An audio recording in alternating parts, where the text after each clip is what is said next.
Hello everyone, in this video I will show you how to turn on or turn off microphone access in Samsung Galaxy S24 Ultra.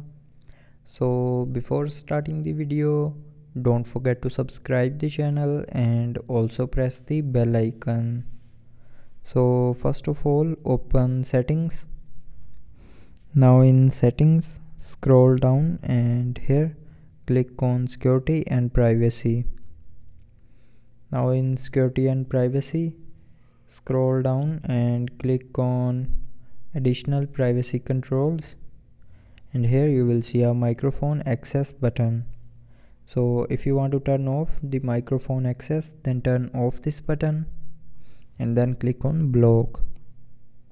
And if you want to turn on the microphone access, then tap on this button again to turn it back on. So with this button you can turn on or turn off microphone access in Samsung Galaxy S24 Ultra. So I hope you liked the video. Thanks for watching.